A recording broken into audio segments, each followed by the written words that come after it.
A ver, pensemos un momento en la escuela. Hay un montón de cosas que damos por sentadas, ¿no? Como si fueran verdades universales, como si siempre hubieran sido así. Pero, ¿y si no lo fueran?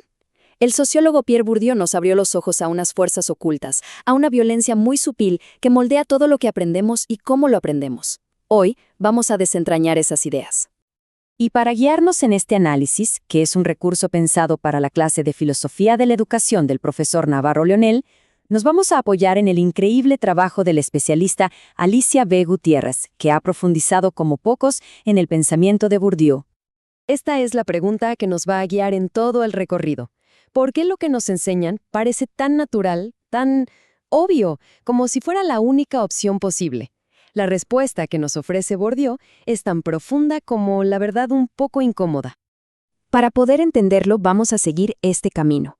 Arrancamos con el concepto de poder, después vemos cómo se nos mete en el cuerpo a través del hábitus, cómo moldea nuestras representaciones y cómo todo esto termina en la violencia simbólica.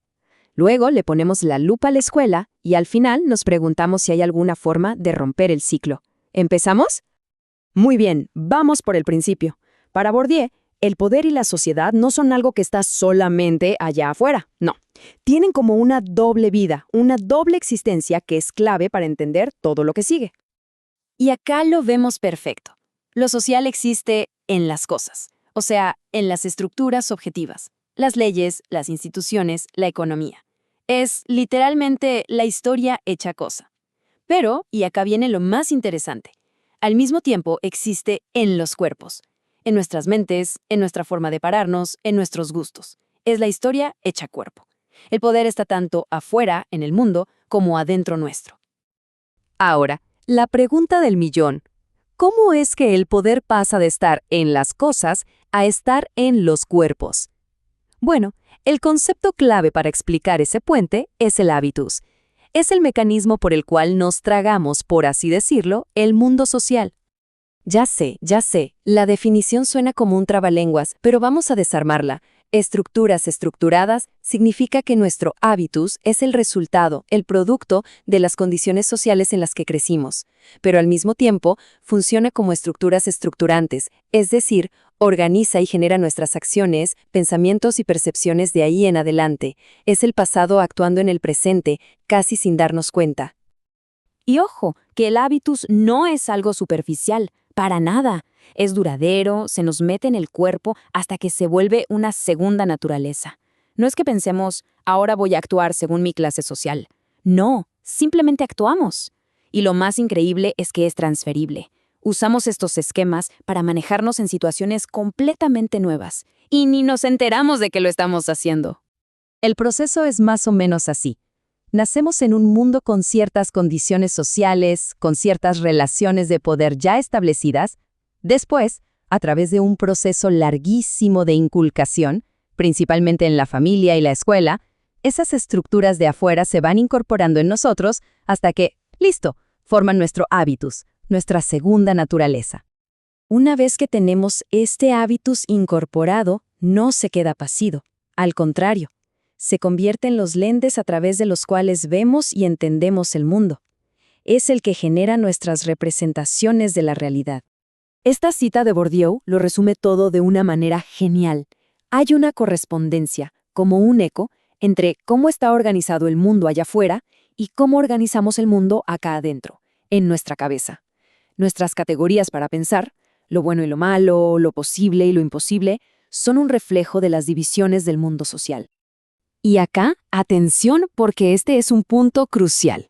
El lenguaje, el arte, la cultura, todos esos sistemas simbólicos no son herramientas neutrales que solo sirven para comunicar. Son, en el fondo, instrumentos de poder. ¿Por qué? Porque al definir lo que es correcto, culto o legítimo, lo que hacen es ayudar a mantener y justificar las estructuras de dominación que ya existen.